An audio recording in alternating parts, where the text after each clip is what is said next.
Hello and welcome again to Dr Eloise Elphinstone. I'm really pleased to see you again, Eloise. Did we do contraception? Was that, I can't remember. Postnatal health we did. That was it, yeah. So this is sort of the other end. Some ways the other end, but actually in some ways lots of similarities, because the drop in hormones postnatally is the same as the drop in hormones menopausally, although normally that gets better postnatally and less so unfortunately. But yeah, some overlap. Some of it, and I know hair is a common thing, because I remember my hair falling out having kids, and now my hair's thinning because I'm menopausal. Yeah. Anyway, so today is appropriate that we're doing. We're going to talk about menopause today because you may not be aware, but it's menopause month, and apparently, as Eloise was saying, there's a menopause day. The great news is there is so much about there now about menopause, and I think people are becoming very aware of it. But I think it's important also. It's all very well, everybody goes, "Oh, not the menopause again," but actually, there's so much to it. And there's so many different symptoms, and I think it's good. What we're planning to do today is to go through what some of the main symptoms and maybe the not so common symptoms, and in particular some of the symptoms that people will not talk about. It's not something that you talk about with your best friend. All of those issues, and so I think it'd be really nice, Eloise, when we go through this, because you obviously, hopefully, you get people coming to you because they don't know who to talk to, so they come and speak to you as their local, their GP, asking those questions. So do you want to just do, for people that haven't met you before, do you want to do a quick synopsis background?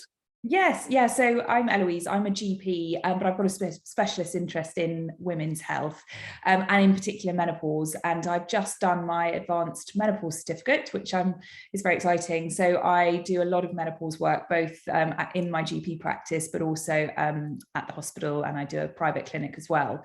So I see lots of menopause cases. I see at the hospital probably more complicated cases, and where it's not always straightforward and black and white. So hopefully I've got sort of a good background to try and give a bit of a summary about things. But I think, as with everything, it's not straightforward, and I think sometimes it is trying to sort of put all the pieces of the puzzle together.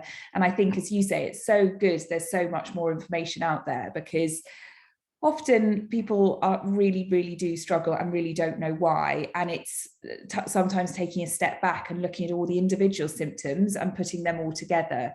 And I think there's a risk that one symptom gets thought of as more of as another condition that's then investigated, and then nobody actually puts everything together, which makes then you think more likely about hormones and menopause. So it's not always straightforward, and it's certainly not easy for a lot of women. But the more we talk about it, and the more people talk to their friends about it, and hopefully learn, the message can get out, and at least people can start asking questions and hopefully get the help they need. Absolutely. So we're going to go through some of the symptoms. We're going to then talk about HRT, and then we're going to talk about the alternatives to HRT as well. So hopefully that will give us cover. Please ask questions in the question thing. We have had questions in already, and I know a couple of you have already asked questions about diabetes, which I have sent to Eloise in advance. So what we wanted to stress is that she's not a diabetes expert, but obviously you have some knowledge to, it's almost to start the ball rolling, isn't it? Pointing people in the right direction. Definitely, and being aware. I mean, and we'll talk about it more, but hormones are linked with so many things, and in diabetes, again, the change in hormones affects diabetes control as well. So it's definitely relevant, and it's definitely something that should be talked about, and probably not talked enough about. So I think they're brilliant questions, and a really good thing to try and cover. And I've found some really useful information that, if we don't have time to go through it all, hopefully can point you in the right direction as well. So yeah, brilliant. We can certainly put some stuff up onto the platform. So should we just kick off with one of the, I think it's one of the big ones, which is the mental health and cognition and brain fog, because I know that some people feel that they are just going mad. Yeah.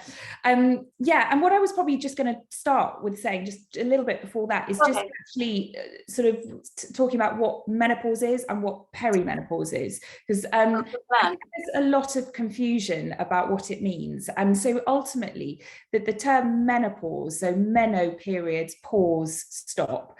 So actually menopause is when your periods have stopped. And if you're over 50, it's when your periods have stopped for a year. And if you're under 50, it's when your periods have stopped for 2 years. But obviously that's a bit of a retrospective diagnosis, because you don't know, your periods might stop for a bit and then you get a period. And so it's actually something we tend to sort of diagnose you look in the past. So up to that point of when your periods are stopping is known as the perimenopause. And I think what confuses some people is you can still have periods, you can still have very regular periods, or they can change and become irregular, but be in the perimenopausal state, which is when the hormones start changing, and therefore these symptoms you can get. So I think what a lot of people come to say is that I've got these symptoms, but my periods haven't stopped, and that still can be perimenopause without a doubt. And also you can still have, and we'll talk about treatment, but you don't have to wait for your period to stop to get treatment. So actually talking about these symptoms, I think, is really important, because it's not always linked with your periods. And the reason that you get these symptoms is during the perimenopause, your estrogen levels really start fluctuating. So when you're having periods before the perimenopause, you've got your estrogen does change throughout the cycle, but it's pretty regular. And then during the perimenopause, it goes up and down and up and down. So you get real fluctuations, which cause a lot of these symptoms. But it also means the symptoms can come and go. So it can get quite confusing, because you can feel awful one minute and better the next. And it's a little bit difficult. And then generally in time, these hormones go down and down and down. And ultimately you get symptoms because you have estrogen receptors all over your body, and these receptors need estrogen, and they start crying out for estrogen as it drops off, and then you get these symptoms that we'll talk about. The receptors do get used to not having estrogen, so the thing to say is these symptoms should in time go on their own, but it's how long that is. And the average length of time for having symptoms is 7 years. And that's a long, long time to be suffering with these symptoms, which is why we look at treatment. And the treatment doesn't delay you then going through the menopause or delay the symptoms coming. It just covers you for that period of time. So hopefully that just gives a little bit of a background to why there are so many. And I think I was reading, I mean, there's at least 23 different potential symptoms you can get. And I think, as you say, so going on, probably some, I mean, there is such a variety and they affect people in so many ways, but the cognitive ones and the mood ones really do affect people quite dramatically. And either people who've had mental health problems in the past that it can exacerbate, or people who've never had mental health problems in the past and start getting these symptoms, and as you say, feel like they're going mad and don't know what's going on. And so these can include so many different ones, but quite more commonly people can feel quite low, feel quite tearful for no reason, feel really anxious and about nothing in particular. So waking up in the morning, having a completely normal day and yet feeling really anxious. Feeling like they can't really cope anymore with just a normal day, getting up in the morning and just with normal life going on and actually really struggling and feeling quite overwhelmed. And also feeling sort of lack of motivation to do things. And it's a bit of a vicious circle, because we talk about doing exercise, changing lifestyle to try and make you feel better. But if you're feeling horrendous, you're feeling low, you're tearful, you just don't feel like doing anything, then you can't then do the things that then should make you feel better. So it becomes this bit of a vicious circle. And that can have such an impact. And I think it can get to the point in some people that they even feel suicidal because they feel so awful. And if they don't get the help they need, they feel completely alone in it. And so it really can have such an impact, the mental health symptoms.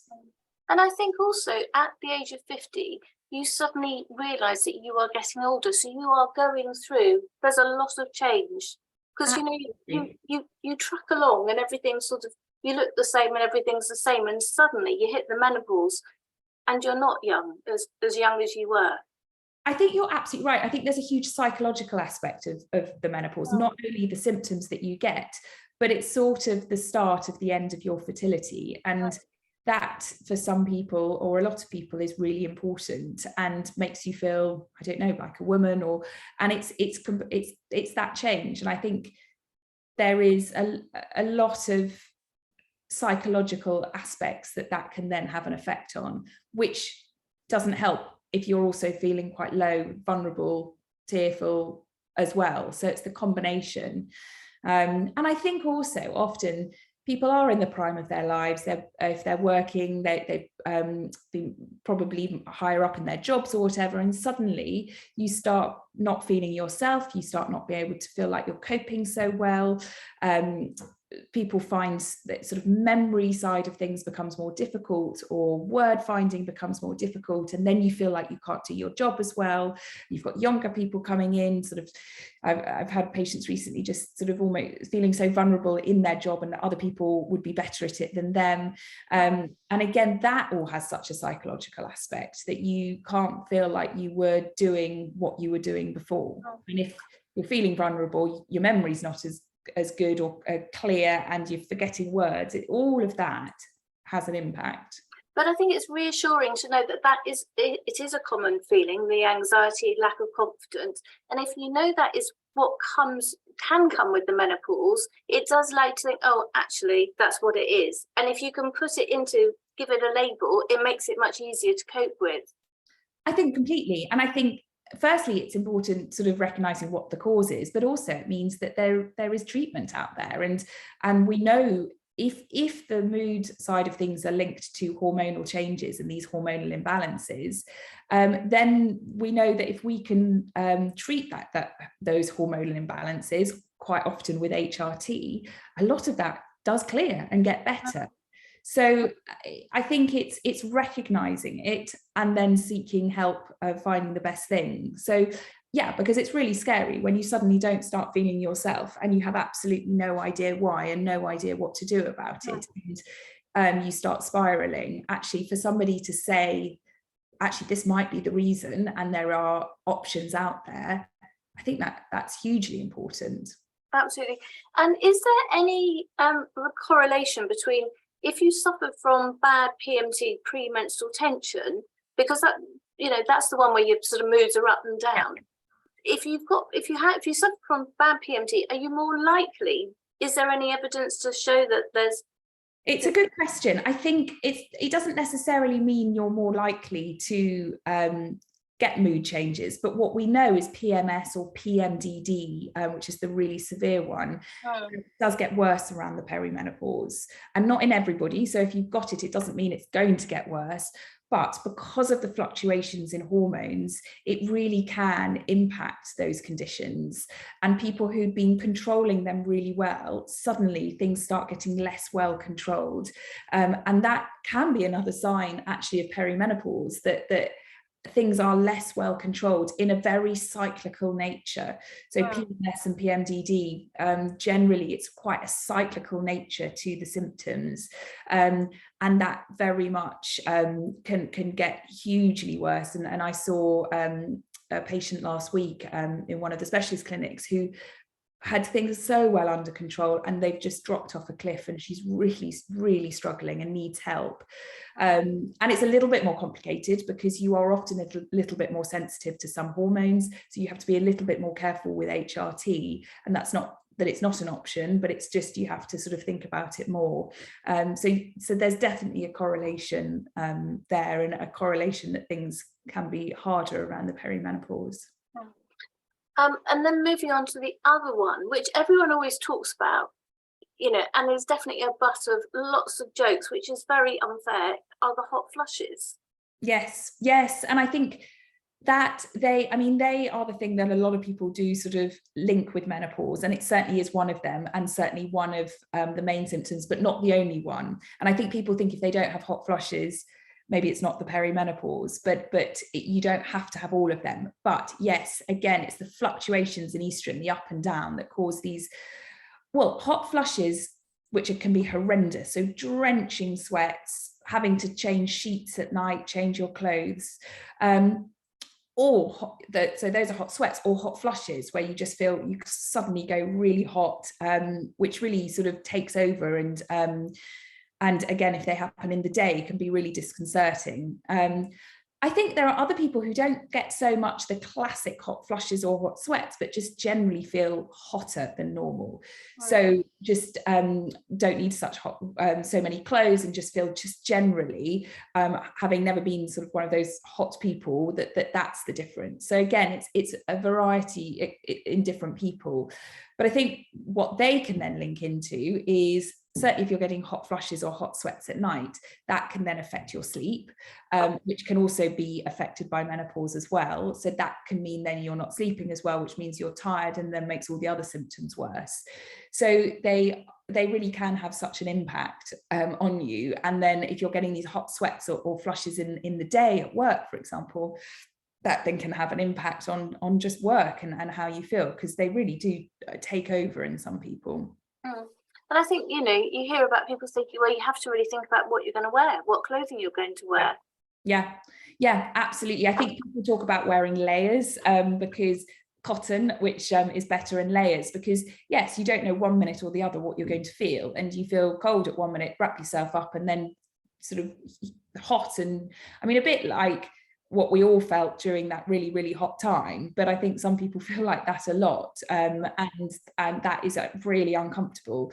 So yes, you need to be thinking about what you're wearing, what you're doing, so layers, so you can change when you're out, or take jumpers off and put things on.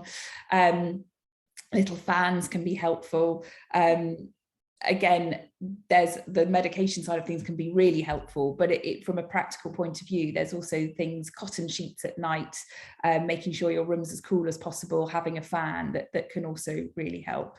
I heard one patient has bought a hugely expensive mattress topper, which apparently adjusts your temperature, so it can go hot and it can go cold, which sounds incredible. I think they're horribly expensive, but yeah, I think people have found all ways of trying to manage it. And I think the thing that, I remember seeing some poor lady on the train suddenly obviously went straight into a hot sweat, and she was just pouring off her. So it's not the hot flush, it's the sweats when suddenly your whole body just shows the whole world what on earth is going on. And I think that's the very difficult bit it's embarrassing to cope with. I was just looking at the little list that we had put together. Have you finished on the hot flushes before I whiz on to another one? Yes. The thing I think if we what I didn't want to forget about as well is the brain fog. I don't know if that was linked with the because I think that's a really important one, that you just feel like you're not as clear as you were. And I think I slightly sort of mentioned it with work side of things, but people really do feel that they can't remember things as well, that they can't remember words, and actually I've had a couple of people say, I think I've got dementia, but just because there is such a change in memory, and that's scary. That's really scary when you think that's going on. And again, actually, in the majority of cases, it's not dementia. That's much less common at this time. It's much more likely to be menopausal symptoms, and that can have a huge impact on work, on mental health, and on just day-to-day life really as well. I think people are very resilient and find ways of coping and write copious lists, but yeah, I mean, it's not what you want to be struggling with as well. No, well, I mean, I know from personal experience, I remember when my mother used to go through all the names under the sun to get to my name to say something. And it's that sort of stuff that's really frustrating. I now do it, and it's so frustrating. So frustrating. And I think just trying to think of the right word, and sometimes when you're on Zoom calls or work calls, or and you're just trying to think of that word, and people start switching off or don't take you seriously if you are sort of hesitating, and it's not that it's just not coming to you, and you know what it is, and I think people do think, what on earth is going on with me, and why? So yeah, I think, and that's incredibly common and maybe not talked about so much because it's not such a classic one, but actually if you ask people, I would say a lot of people do say, yeah, definitely that's happened. Yeah, certainly among my friends, everybody says, we all know we can never finish a whole sentence without, you know, having to think what that person's name was. It's just, but we all laugh about it because we all know what it is. Yeah. Yes, exactly. And I think as soon as people realize that it's not dementia, that's actually quite reassuring, because again, there's ways of managing it and there's a reason, and it doesn't mean it's going to deteriorate. So yeah, it's working out what it is and getting an answer and an explanation for it, really. So yeah, the one that we went on to, which is one of those ones that we know it happens, is I wrote down reduced libido. It's not, I think it's one of those things that, you know, women generally don't talk about. They might just pass it by, you know, as, you know, we're just as at fault by potentially saying, oh, well, yes, I'm not interested anymore. But that's not really what it's about.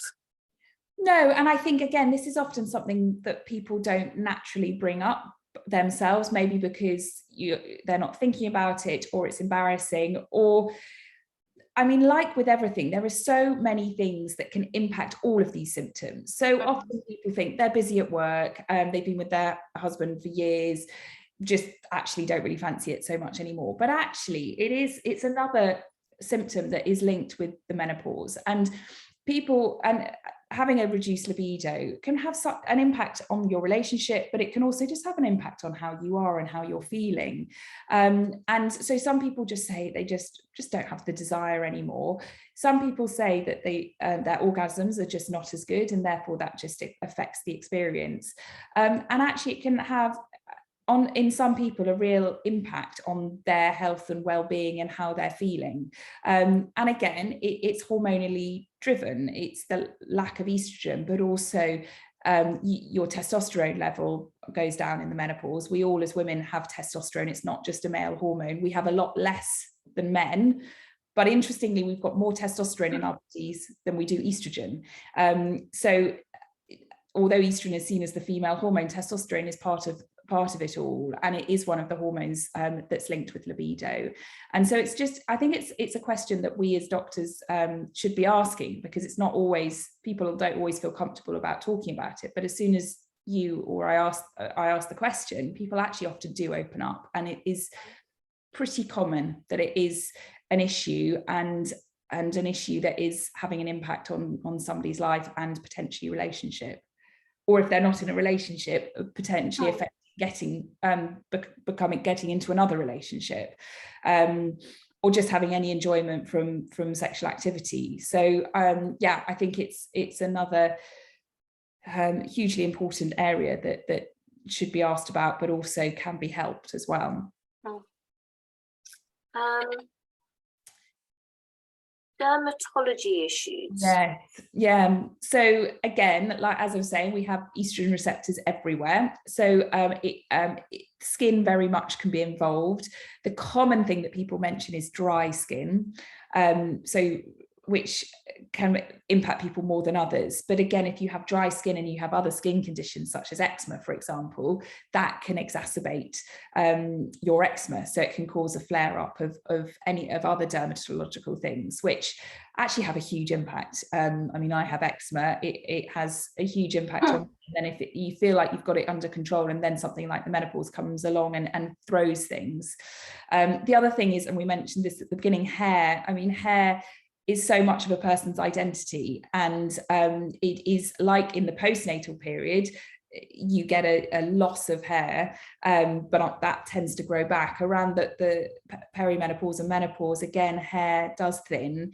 It's rare to all fall out, but it is something that can happen. It can become less so thinner, but also drier in itself. Which actually I've got some women who it really does have an impact on them. So that's another thing. And I think then that going on from the dry skin, that leads me to more, I think we were going to talk about also some genitourinary. So you can get also dry vaginal symptoms, which actually also links into the libido. So dry vaginal symptoms can have a huge impact. They're often not always the thing that starts off at the beginning. They can, but it's often sometimes later down the line, and you get real dryness vaginally, which can be really uncomfortable. Some people, to the extent that they struggle just putting trousers or jeans on because it rubs so much. And not only does that just cause general irritation and soreness, it makes sex painful. So even if you've got a libido, then you try and have sex and it's really painful, and it can even cause the skin to tear, whether you're having sex, or I've had patients who just randomly get tears in the skin, which is excruciatingly uncomfortable. So again, that's something I always ask about. That is one of the symptoms, sadly, that doesn't tend to just settle as time goes on. It is one of the symptoms that can carry on and then lead to sort of other issues. So urinary symptoms, there are people who think they've got urine infections or recurrent urine infections, and that we never find any bacteria in their urine. And actually, it's because vaginally it's dry, but where you wee, the urethra, it also dries out, and it causes that irritation that feels like you've got a urine infection, feels like you need to go to the loo all the time.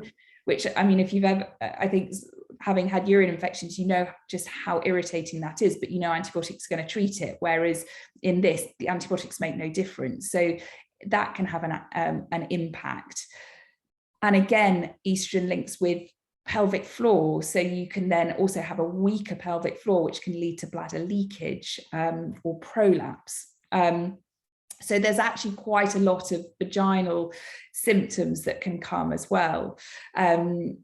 And again, there are good options to treat it. It's just recognizing it. And when we go on to treatment, the thing I would say is we often talk about vaginal estrogens, which are really low dose and can be used in quite a lot of women, actually. But my main tip with these is that if it works and it's for the patient, it's something that probably you need to carry on lifelong.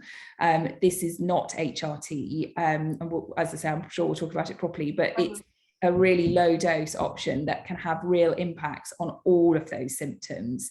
And pelvic floor we talk about during pregnancy, but also we should be talking about during menopause. We all should be strengthening our pelvic floor, and as the estrogen level goes down, if you think about the pelvic floor like a sort of hammock, and when you've got lots of estrogen, it's a nice tight elastic band, and when the estrogen sort of drops off, it all just weakens, and therefore you're not holding all the organs so well, and they're all just starting to drop down, which is uncomfortable and then cause urinary symptoms or bowel symptoms. So again, not always something that people necessarily volunteer or even think that's linked to the menopause, but a common thing. And actually somebody described it, that the feeling of the dryness, almost like you've got just recurrent thrush. So I think people sometimes itching down there, you often think is thrush. And actually, again, when nothing's found, it can be that it's purely the dry vaginal symptoms that are causing havoc, basically.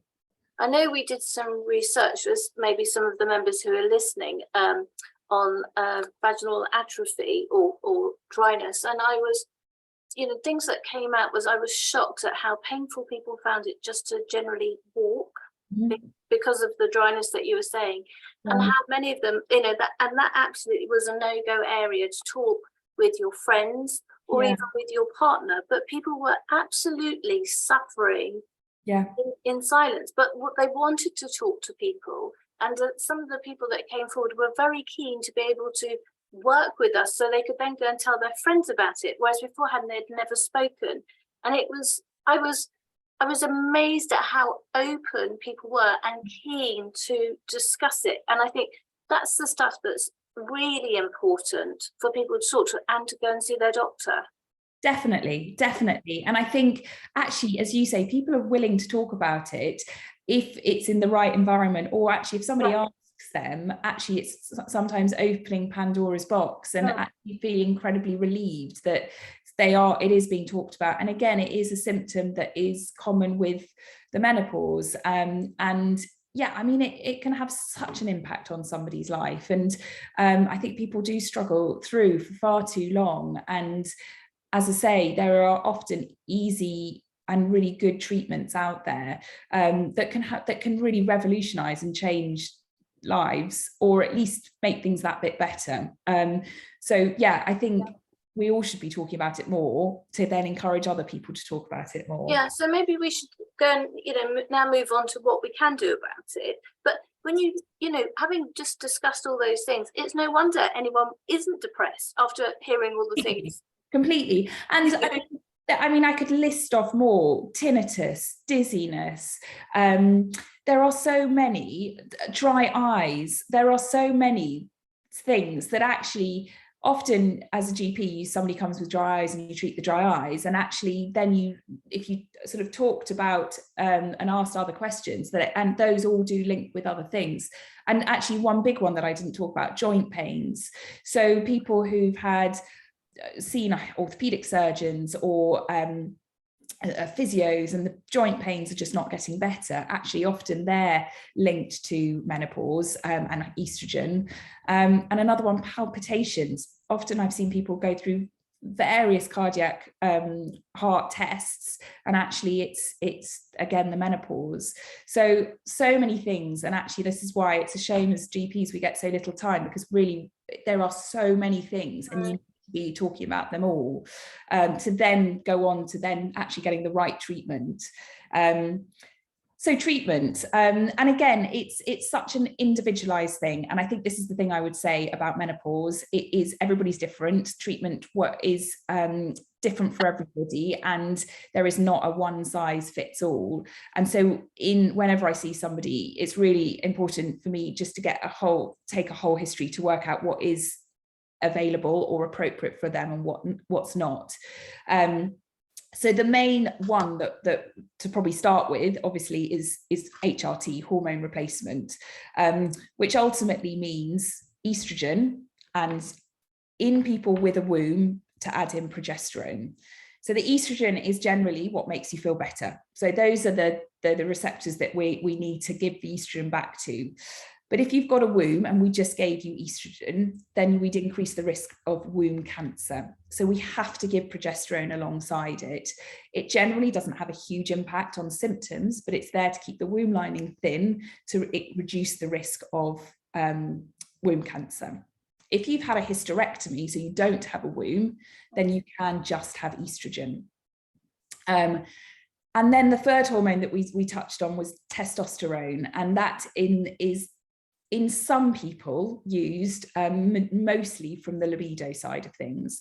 But guidance is, from the British Menopause Society, boost the estrogen up, estrogenize people as best as possible. That is normally what helps the symptoms. But then normally either GPs who do menopause or menopause specialists can then think about adding in testosterone if needed, particularly for libido. And with HRT, there are risks and there are benefits, and we need to weigh those up. I think, again, it's a really individual thing, and this is why we need to take each person separately. In the majority of people, the benefits outweigh the risks. So the benefits are obviously, firstly, relieving majority of the symptoms. And I always say to people, ultimately, my aim is to try and get rid of as many of those symptoms as possible, because if they're linked to the menopause and we're giving you back hormones, we should be able to get the most of them better. And so I've lost my train of thought, but so the pros. Sorry? The pros of having HRT. Yes, so obviously symptoms are the main thing. But actually, also, we know that estrogen is linked with bones and bone health. So there is, whilst you're on HRT, there is benefit to helping bones and reducing the risk of osteoporosis. And with people with osteoporosis, it's also actually, for postmenopausal women with osteoporosis, a treatment for it.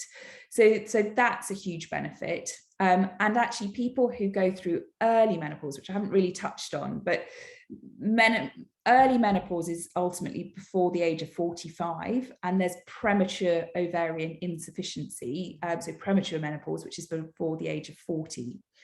So these women will have quite a long time with low estrogen levels, and actually for them, as long as there's not a contraindication, HRT is actually really important, even if they haven't got symptoms.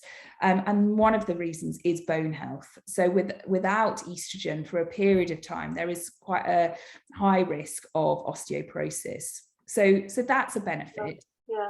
The other thing for both people with premature menopause, but also normal age menopause, is heart health.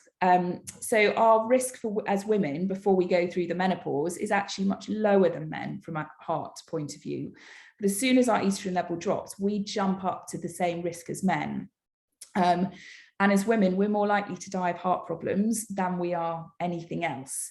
And so there's a bit of evidence and studies out there that are showing that HRT, if it started within 10 years of the menopause, i.e. your period stopping, or before the age of 60, that it can be quite protective against heart disease. And I think there was one study that's showing up to 50%. Wow. So I think in the old studies that were done in the past that worried everybody, there was a worry that HRT increased the risk of heart problems. And the evidence at the moment is saying, no, it's actually quite protective.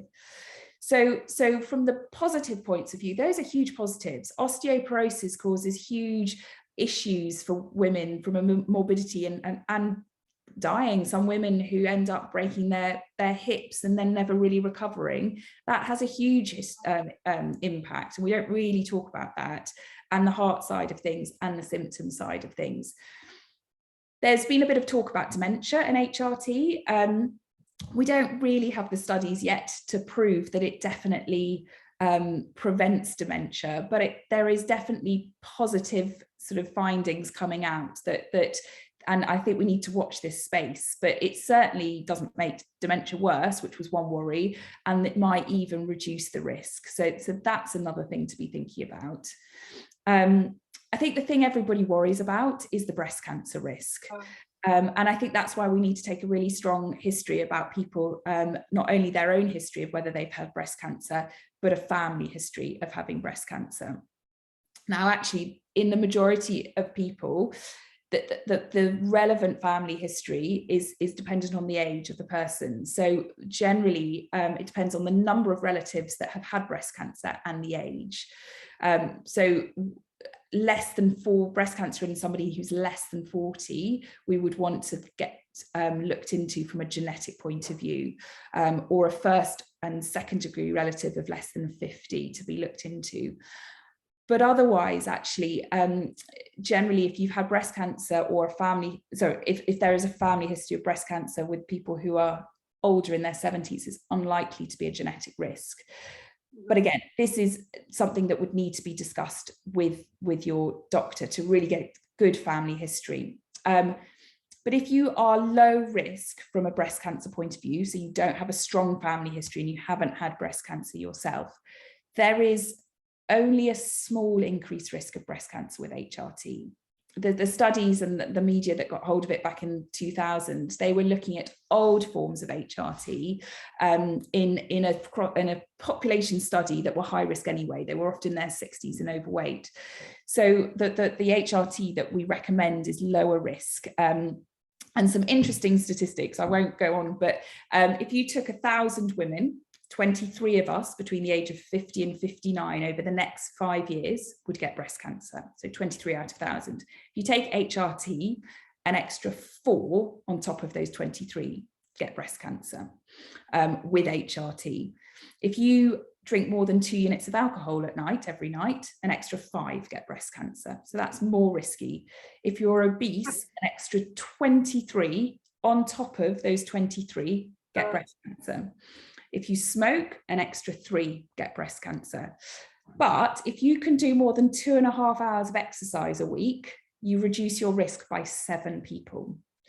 So what I say to most people who are low risk is if they take HRT, it makes them feel better, so they can therefore do more exercise.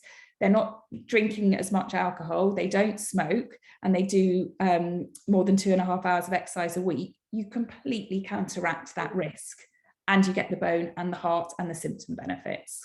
And have they said something about it protects you more from COVID?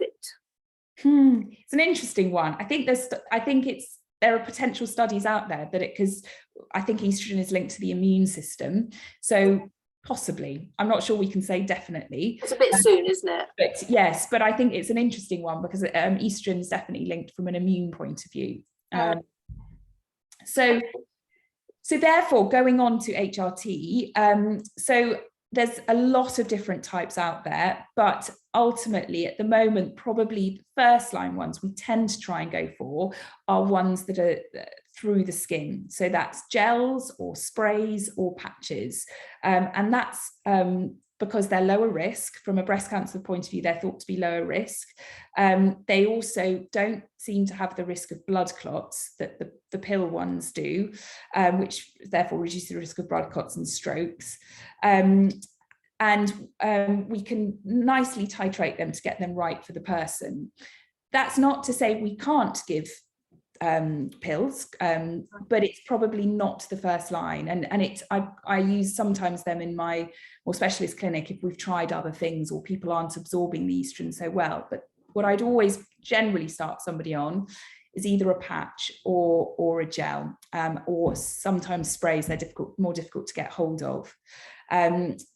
If you need progesterone as well, you can have a patch that has both in, or we can add in progesterone as a tablet.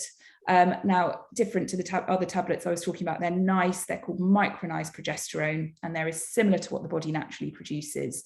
So these ones I'm talking about are body identical, not bioidentical, which haven't been regulated and aren't recommended so much by the British Menopause Society. These are body identical, so similar to what the body naturally produces. So risks are lower and hopefully side effects lower as well. And then so that's HRT. Very quickly gone through, sorry. And then there's the vaginal estrogens that we can use in some people, a lot of people who need it, and that's more for the vaginal symptoms we were talking about. Now that's not HRT, and I think people will get confused. It's estrogen, but it's incredibly low dose. I think it's something, if you used it for a year, it's the equivalent of having a day's worth of the proper HRT. So oh wow, minimum, really tiny. But because it works locally, vaginally, it can be really effective for those vaginal symptoms. And it can be used longer term. So I've got women in their 70s, 80s still using it because it is helpful. And the issue is if you stop using it, those symptoms can also come back. So they can help vaginal symptoms, they can help people who have pain during sex, they can help people who get recurrent urinary infections. And now I think it's just come available that you can buy one version of this over the counter as well. So again, not for everybody, but it is one of the lowest risk options. So there are even some people who've had breast cancer. And again, this would always need to be discussed with your doctor, and the type of breast cancer, the treatment that you've been on, what treatment you're on now. But there are more and more people that are allowed and able to use this to help the vaginal symptoms as well. And surely it's worth having a try, isn't it? Definitely. I was just going to say, somebody's actually sent us a question now, which is, I'll read it now rather than at the end because it's sort of relevant to this conversation. Can vaginal estrogen be used along with HRT? I don't know if it was okay to use both. Yes, it is. It definitely is. It's such low dose, the vaginal estrogen, that you're not going to overdose things. Some people don't need both. So sometimes just either, if only vaginal symptoms are present, then I might just give vaginal estrogen. Or if you've had the more systemic HRT and it's helping vaginal symptoms, fine. But no, if you've got the other one and it's helping all of the other symptoms, but you've still got dry vaginal symptoms, yes, they can definitely be used together. My other tip is that either if you can't use or don't want to use vaginal estrogens, or you're using them and it's not enough, there are some very good vaginal moisturizers, and it's important to get ones that don't have irritants in. So the brand I always recommend, which can be prescribed on the NHS, is called Yes, Y-E-S. And they have a moisturizer, which you'd use as if you were moisturizing your skin, so on a regular basis. And they also have lubricants that can be used before sex. And you can use those as well as the vaginal estrogens. And I've found with a lot of patients, they're really, really helpful. I'd be cautious with some because some of them have irritants in which can cause symptoms to be worse, but that is a particularly good option. And I know, because I can't believe, I mean, I know we said we'll whiz through this, but I can't believe how the time is just whizzing on. One thing before we go on to things, if you know, you don't fancy HRT or you're not able to take it, we'll look at that. But before we wrap up on HRT, and you did sort of basically mention it, how long can you be on HRT? Because, you know, we you know, it's very much well spread that you can only be on it for a certain number of years. But you do hear about, people say, well, I'm going to be on it forever now.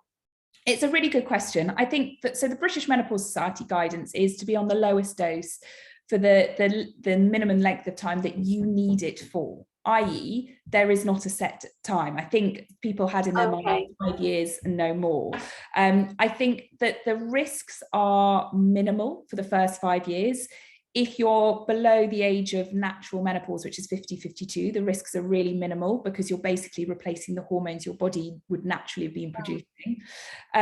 However, the risks don't suddenly jump up after 5 years. They slowly go up, and actually you still want to weigh up the pros and cons. And for some and a lot of people, the pros still outweigh the cons. So I think you should always have a yearly checkup with your doctor every year just to check it's the right dose, it's still working, but also you still want to be on it. And there might be a point that actually things are going really well and you wean it down. And that would be my tip. Never just stop. Slowly wean down. If the symptoms start coming back, it's too early, you go back up. But if you're weaning down and you're not getting symptoms, then actually maybe you don't need it, maybe your body's got used to it, and you can slowly wean down to stopping. I've got some women still in their 70s who are on it, who we weigh up the pros and cons. As long as they understand the risks of breast cancer go up as you get older, and then you're on the HRT. But again, it's quality of life as well. And the quick thing to say about breast cancer, which I didn't say, the evidence is suggesting HRT doesn't cause breast cancer. It exacerbates cells that are potentially already there. Now, we don't know what would have happened to those cells without the HRT, but I thought that that's quite interesting. And I think the other thing that the studies have shown is if you were very unfortunate and got breast cancer, firstly, we don't know if it is the HRT that caused it or it would have done anyway. But if you are on HRT, there is no evidence that it makes the breast cancer any more severe, any worse, or there being any increased risk of dying from the breast cancer. So yes, so the answer to your question is there is no set time. I think some people who are told they need to stop, they stop and then all the symptoms come back. That seems almost a waste of being on the HRT at all. And you want to be on it whilst you've got the symptoms and whilst it's helping. Okay. And then moving to the alternatives, because obviously there's lots of alternatives and lots of people want to brave it out, for want of a better word. Yeah. And as I say, it's completely up to the individual. You don't have to be on HRT by any means, or there are some people where the risks do outweigh the benefits. So if you've had breast cancer, particularly people who've had estrogen receptor breast cancer, or people who potentially do have a risky gene like the BRCA gene, probably are advised to try and avoid HRT. So other options. Well, first thing, and I'd say this to people even who are taking HRT, definitely we should be looking at lifestyle, which again, sometimes is easier said than done when you're feeling completely horrendous. But if possible, really balanced diet, multicolored vegetables, Mediterranean type diet, to try and boost exercise as much as possible. There's a lot of evidence that the exercise really can help with menopausal symptoms. I have a patient who does I'm not saying to do this, there's no way I could do it, but ultra marathons and manages to control her symptoms by that. So I think what that shows me, not that we have to do ultra marathons, but exercise really does make a difference. To keep caffeine to a minimum. Caffeine can definitely make hot flushes worse. To keep alcohol to a minimum. A lot of people going perimenopause, people and people who've gone through the menopause find alcohol make their symptoms a lot worse, and they're much more sensitive to alcohol. So to keep that to a minimum. If those are not working, there are other options. So from a medication point of view, so there's some antidepressant type medications. So something called venlafaxine is one, which can be used and is often used in people who've had breast cancer, that can be helpful for the mood, and that can also be helpful for the hot sweats. So that's one option. There's something called gabapentin, which works on the nerves. It's used as a nerve painkiller in some people, but it has been found to help hot sweats. And that's slowly weaned up over time, and that can be helpful. And there's a medication called clonidine, which used to be a blood pressure medication, but it can be found to be helpful for hot sweats as well. And what we generally recommend is we give these three options. Start with the venlafaxine. If that doesn't, give that a good trial, so a month. If that doesn't work, try one of the gabapentin, and if that doesn't work, there is clonidine as an option. There are supplements. Now, I think I certainly, if you've had a history of breast cancer and you're estrogen receptor positive, I think a lot of the supplements you want to be cautious with and speak to a GP first, because they are the ones that are recommended for menopause have phytoestrogens, so plant-based estrogens in. Now, low dose, much lower dose than HRT, and it might be that it's fine, but I would always speak to somebody first. So there's things like red clover. There's something called black cohosh, although I've had evidence that people have had some rarely liver damage with black cohosh, so I tend to actually avoid that, and red clover is a good option. Some people try sage. There's a pollen extract, which apparently can be helpful. So there are these more supplement options that you can buy over the counter, just to be cautious. Just be aware, yeah. And I think that's the same for all supplements. You should definitely be aware, and also make sure you get them from someone that's reputable. Absolutely. And I mean, there's something called St. John's wort, which is another one that can be used for mood, but has multiple different interactions with foods and other medication. That's quite controversial, isn't it, in many cases? It is a controversial one, and it's not something I would ever recommend purely. Well, I don't know the evidence of it working, but mostly there's a huge amount of interactions. So I think that's why I think with all of these, I'd always be cautious and speak to somebody if you're concerned. There's a supplement called Menopause, which has a sort of variety of options in, which can be really good. But again, if you've got a history of anything that you're concerned about, i.e. breast cancer history, worth just checking. Okay, so one other question, well, before we go on, because I'm just very aware that we had the diabetes ones and we haven't really spoken about that, just very quickly. A lady's written in, she's 51 and she's been investigated for rheumatology. At the same time, the GP has agreed to begin HRT. Is there a connection between estrogen and the immune system? Now, I think we've had, did we have a question earlier about the, I think I'm getting mixed up with the histamine one, but yes, so is there any connection between estrogen and the immune system? I mean, certainly there is. Estrogen is linked to the immune system. I think that was also us talking about COVID. There is a potential link. I'm not sure if we can say that menopause would necessarily cause then rheumatological problems or exacerbate the rheumatological problems.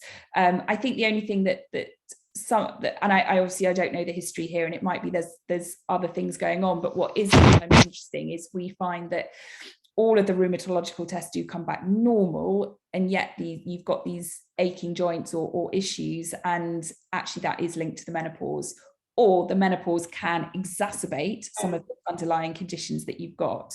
So I'm not sure that the menopause would cause a rheumatological problem or an immune problem per se, but yes, estrogen is linked with the immune system to a certain extent. Okay. Thyroid, how much do changes in thyroid function contribute to menopause symptoms? It's a good question. I think there's an overlap with, so the symptoms of thyroid, there is of high or low thyroid, can overlap with the symptoms of menopause.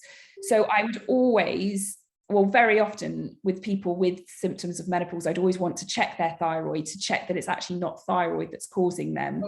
So you'd want to, if you are on thyroxine, you'd want to make sure that was optimized as much as possible, so you're not getting thyroid symptoms that we're then only treating as the menopause. So there's definitely an overlap in symptoms. And again, I'm not sure that the menopause would necessarily cause thyroid problems, but there is an overlap in the symptoms, and the way your body metabolizes the thyroxine might be affected as well. Okay.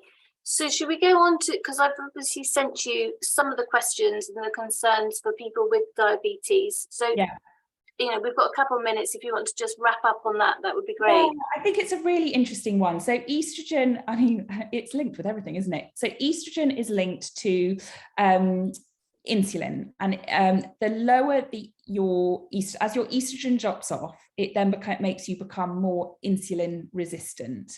In addition, during the menopause, you can put on more weight. Your metabolism slows down, so you put on more weight, which also can affect insulin resistance. So if you are more insulin resistant, firstly, if you don't have diabetes, there is more of a risk of getting diabetes because your body, the insulin isn't being as effective. But also, if you've already got diabetes, whether that be type 1 or type 2, the insulin that you have got is going to be less resistant. So what it will mean is, well, it might mean is therefore your sugar control becomes more varied. And in particular, the difficulties with people with diabetes is the estrogen fluctuates. So it can become really quite difficult to control your estrogen, control your sugar levels because of this fluctuation. And I spoke to our diabetes specialist at work yesterday just about this question, and he was saying, actually, it might be that you want to test more regularly if you are testing your sugars, or the Libra, the Freestyle Libra, which does more continuous testing, might be more useful. And I'm not an expert in diabetes or the Freestyle Libras, but if you're more continuously testing, particularly with these fluctuations, that can help therefore you to treat and control your sugar levels better, and make sure that if you're on insulin, the dose is right. So it might be during the menopause you do need to alter your insulin or your medications if you are more insulin resistant. Going on to the symptoms, because I think one of the questions is, and that is absolutely right, that a lot of the symptoms of menopause are similar to the symptoms of menopause. So it's really difficult to know what's what. How do you know? How do you know? I mean, ultimately, if your sugar levels are normal and yet you're getting the symptoms of hypos, and it's more of a continuous thing, although, as I say, there can be fluctuations, I definitely think it's worth considering that this could be perimenopause and not just your diabetes. And I think the other thing I'd say is, if your sugars that have been beautifully controlled previously suddenly become a slightly erratic, again, and around the time that could be the menopause, definitely worth thinking about it. Ultimately, it goes back to the idea that if the estrogen levels are dropping or fluctuating, then thinking about HRT, because HRT stabilizes the estrogen, boosts the estrogen up, therefore theoretically getting rid of those symptoms, which then stops the uncertainty of what's what. In addition, can help, therefore, if you control your estrogen levels better, because you're not getting these fluctuations. So therefore your diabetes is better controlled. So I think it's a really good question. I am actually researching it. I came across a really good patient leaflet, but also website, which people might well know about, but I didn't. It's called Trend UK, and it's basically been it's been recommended on the NHS. It's been set up by a whole lot of diabetes nurse specialists, and there's a really lovely article I've got here, Diabetes and the Menopause, and it quite nicely talks about it, explains it, talks about how best to manage your diabetes. I mean, I'm sure people know really well, but the keeping active, the diet side of things, as I said, the alcohol, the smoking, stopping caffeine. So looking at the lifestyle as well. But I think the big point is just to be aware, firstly, your diabetes might become less well controlled during the perimenopause. And secondly, if that's the case, or you are getting symptoms that aren't normal for you or not linking in with what your sugar levels are doing, think about the perimenopause and think about HRT if you're able to take it. Definitely. Well, thank you very much. And as one of our members has very kindly said, this has been an awesome hour. Oh, thank you. Thank you. No, it's just been really interesting. And yeah, you know, she said, you know, rather than thinking going through the menopause, we're in the perimenopause. I mean, look, I wish we had more time. There's so much more to talk about, but I think mostly it's just being aware of it, asking the questions. If you are struggling, going to see a GP who knows about menopause. I think there's a huge variation. We're not taught brilliantly, and I hope that's changing. And there's people like me who've done a lot more training. So try and get the help. If your GP maybe doesn't know so much, try and find one that does. Because I think I've seen so many people struggling. And it's heartbreaking, actually. It really is. And actually, in the majority of cases, there is help out there. And that's why I like it so much, that I tend to often see people so much better, having had some treatment or support and advice. And I just don't want to see people suffering. No. But you know, when people like, you know, Dr. Eloise Elphinstone and all of those people, when they're closing their books because they're just so busy. And yeah, but you just have to keep banging on the doors. Definitely. And I hope there's so much more out there. GPs, hopefully there's more teaching, training, awareness. I think people were very scared by those previous studies that were out there. And as a GP, you don't want to be prescribing something that there's huge risks involved. But I think what we're aware of now is there's not, and actually there's huge benefits.